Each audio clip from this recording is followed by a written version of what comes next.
razzle dazzle, we're the best. No, the courts aren't on your side, but they're not on the tenant side either. Jen, like you are independently wealthy when you are naked. I am over treating property management the same as real estate sales. I guess I'll lead the witness. I think it's freaking scammy.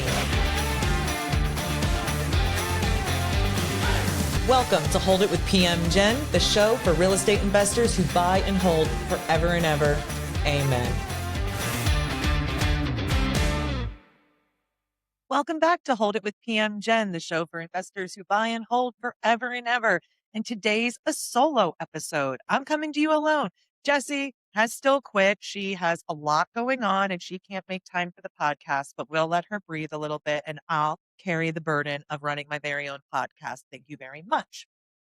Today's topic is what your realtor isn't telling you about due diligence on occupied rental properties. I did a speaking tour last year. I called it the My Town Doesn't Deserve Me, So I'm Coming to Yours speaking tour. And I went to, I think I toured on this topic at least a dozen different locations all over Pennsylvania and even some online like podcasts and lives. But it was all about how investors should be doing due diligence differently. I made handouts and I did a whole presentation. And today, I'm not going to redo that whole presentation for you, but really glean some of the best tips and tricks. So let's get started. And first of all, with my premise, like, why am I asserting that realtors aren't telling you this? And why do I think they're not? Well, this goes down to what are they getting paid to do? So realtors are transaction agents. Their job is to transact a property. They're either going to represent the buyer or the seller, or if you believe in conflicts of interest like dual agency, they can represent both. But that is their job, is to get it to the closing table. Let's start with why realtors aren't better at this.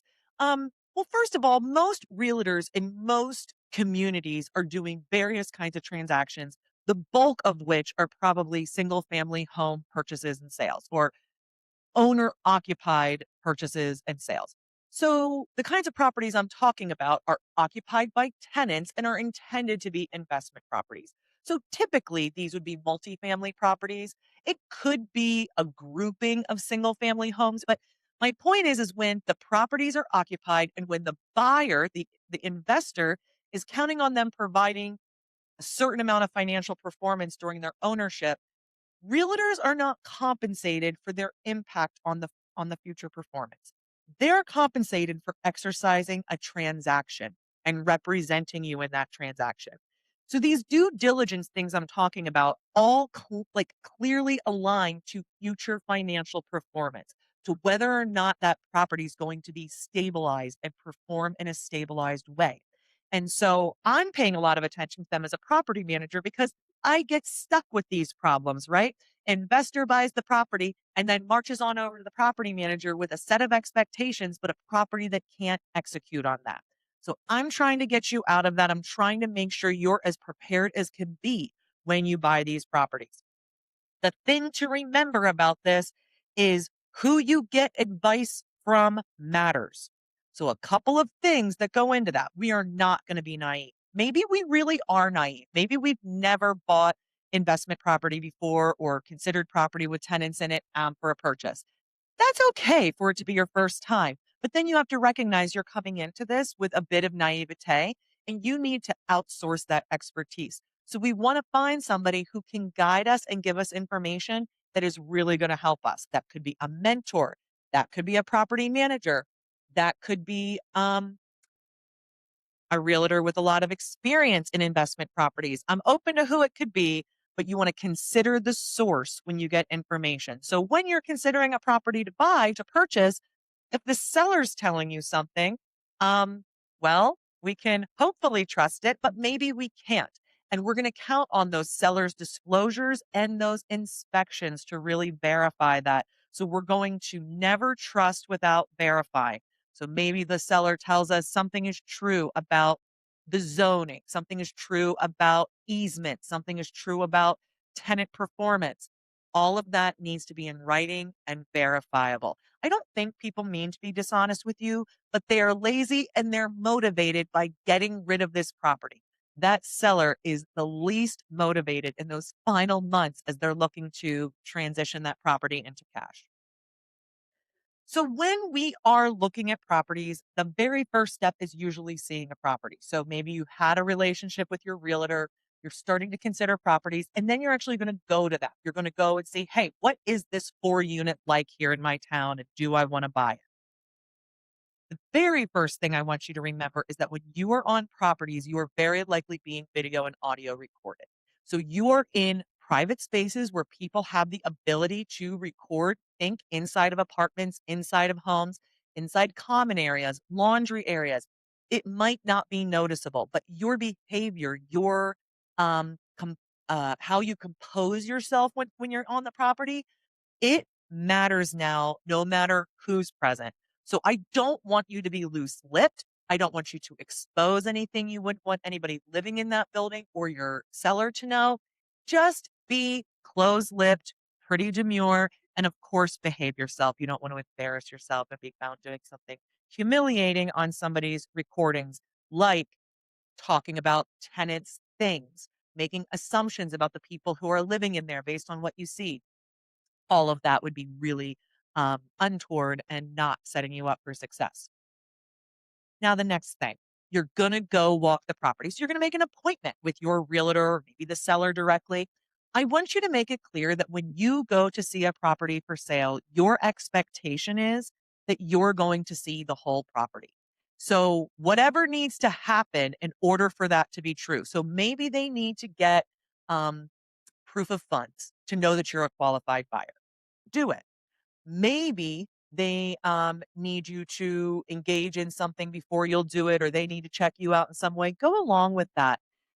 I want you to tell them that if you're going to take the time to go view the property, the expectation is you will see every unit, every room, basement to attic, no exceptions, no locked doors, and please check the keys before you get me there. So if you're like me, I've walked thousands of doors over my career. I've met so many strangers to go into both other strangers' occupied homes and vacant properties together.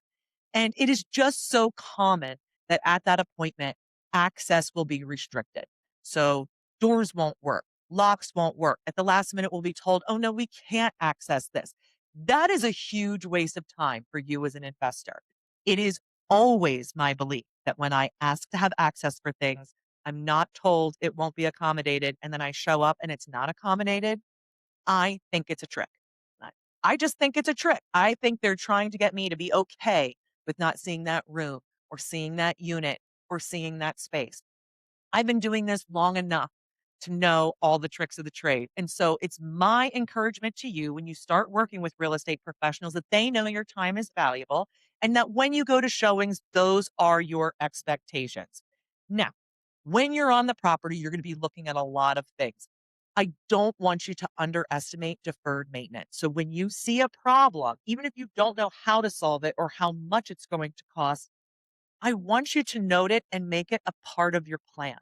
Don't not think about it. Don't diminish it. If you're going to buy this property and own it for a long time, that is going to be your problem to solve. So having a plan to deal with that's important. I want you to pay special attention to the utilities. What do we have meters for? Where are they aligned to? And is everything properly metered? So if there is a 3 unit building with only 3 electric meters, right? But there is a foyer, hallways, exterior lighting, and even some coin op laundry in that building. Well, what power is running those machines, those lights, those common areas? If there's not a fourth meter for house electric or common area, well, then you have a problem there and you need to figure that out. It doesn't matter what the previous owner's been doing with it, what consequences they could have faced. When you own it, those are your consequences and you'll have to figure that out.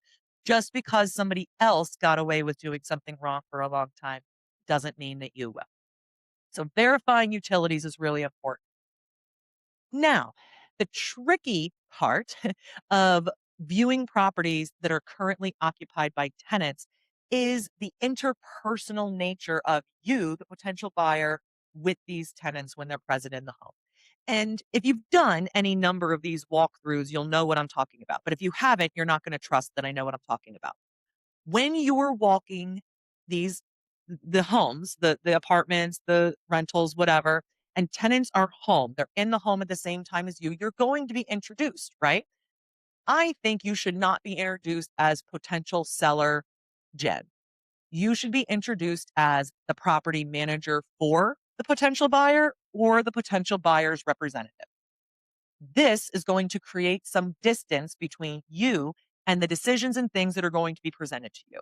Because if you can present yourself as a representative or as a manager of the property, you can hear things, but you're under no obligation to say or to have responses or have decisions.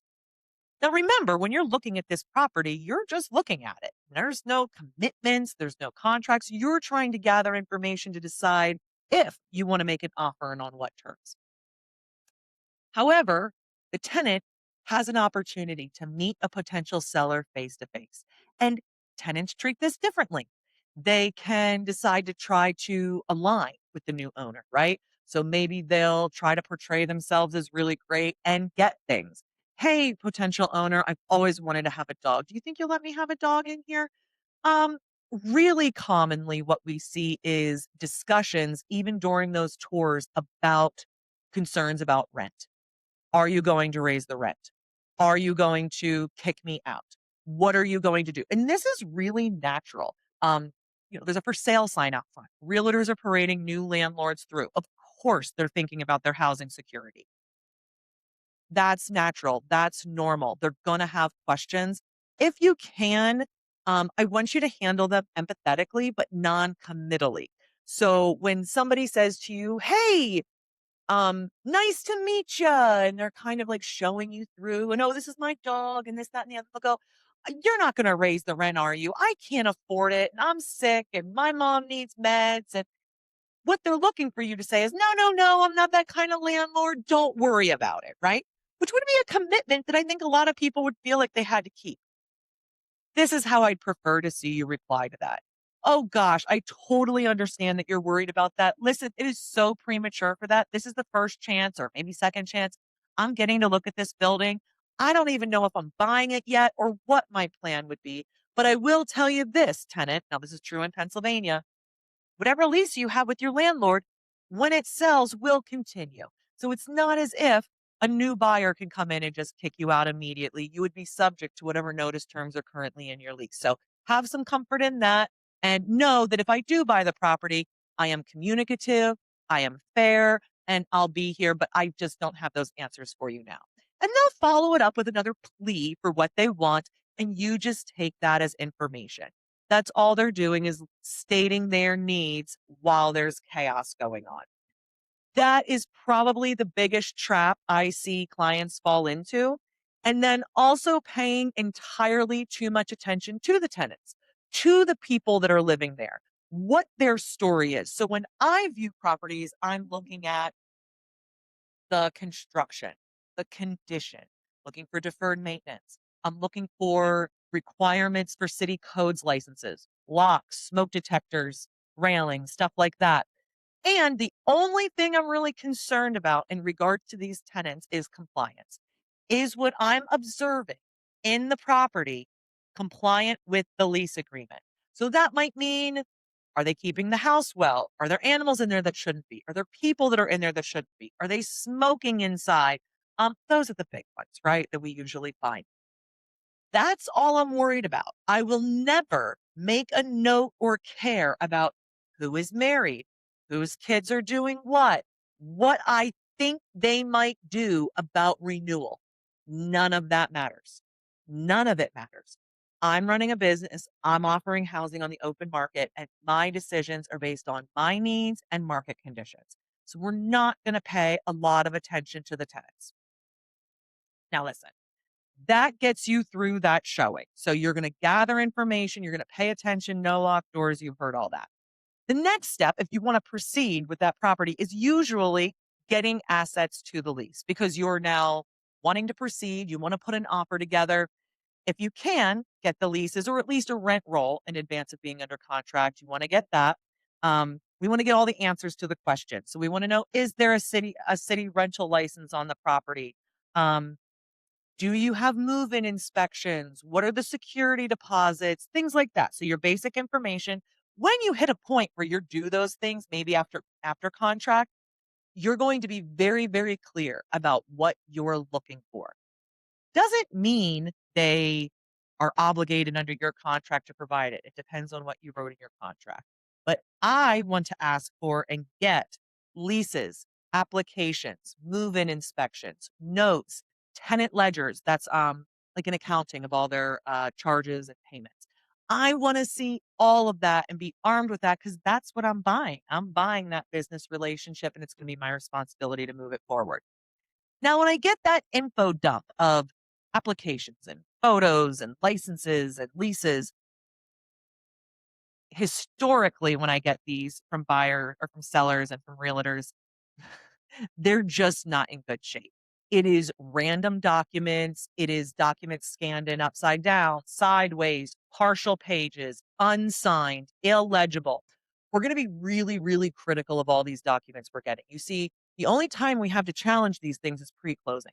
Post-closing, whatever you get, and you don't get upset.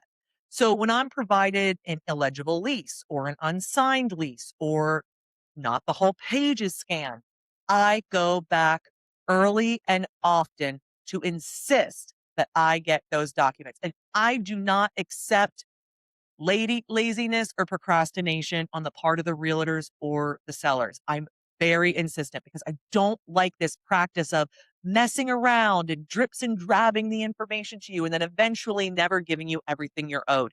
And because everybody wants to get to the closing table, they're ignoring all these little details. Well, they're not little details when you need to handle that later. And so I'm an advocate of, quite frankly, being a bit of a bitch. State what you need up front, be clear, put it in writing, and follow up with it. Once the professionals on your team know that that's the level you work at, they should accommodate, or you'll find new professionals, right?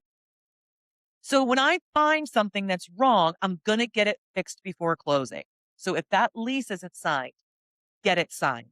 Maybe the lease says that the tenant's paying $1,000 a month, but the seller's telling you, oh no, they pay 1,200. I raised the rent 2 years ago. Well, if you have nothing on paper saying that, I don't think that's good enough. Maybe you need an estoppel certificate. Another thing you need to pay very close attention to is security deposits and last month's rent. So look at that lease that you're getting. What security deposits are indicated on there? Oftentimes it's just 1 month's rent. And maybe it'll be a little lower than their current rent because they paid it when they moved in and since the rent has been raised. Fine. That's normal.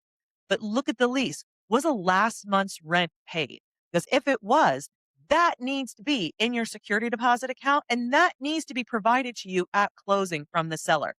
If you don't get it before closing so that it settles correctly, your claim is over. The property is closed. You won't get it back. And that tenant will be owed that last month's rent. Whether you received it at closing or not, that tenant would have the credit for having paid that last month's rent. Also look out for key deposits, utility deposits, pet deposits. Some landlords don't understand that all deposits are security deposits and really go all into the same bank. And they'll have these various little deposits. And then what'll happen is you receive the property, you buy it, and now you maybe got the 1 month security deposit, but you didn't get the $500 pet deposit. Well, at the end of the lease, the tenant in the property is going to expect that pet deposit to be credited to them and possibly even refunded, depending on the circumstances. You'll be pulling that out of your pocket if you don't have that right before closing.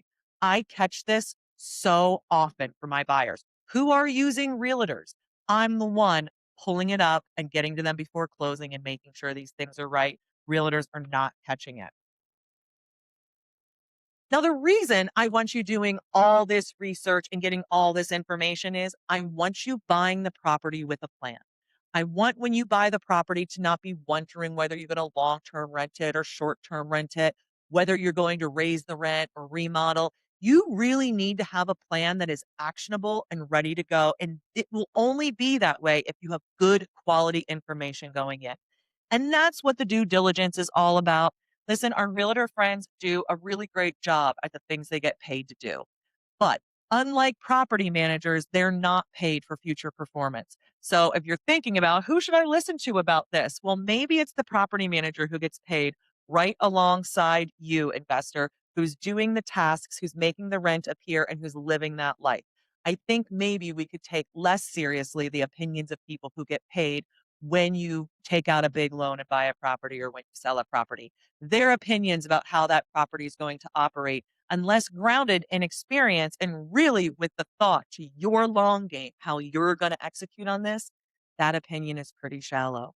This is just one part of a sub part of a professional rant I'm spending my entire career giving. It is very important to me that buy and hold investors realize the expertise that lies in their property managers. Whether or not you're working directly with a property manager or not, there's property managers just like me out there trying to help you grow generational wealth with buy and hold real estate. We in the single family property management world are actually really transparent and open with each other. It's a very giving place. So find other people like me. Listen, I love recording these podcasts. I know you like listening to them and watching them on YouTube. Keep sending me your emails with questions, with compliments, with offers to take me to dinner. I kid. I mean, unless you're serious, I'll totally go. All right, folks, until next time, buy and hold forever and ever. Amen.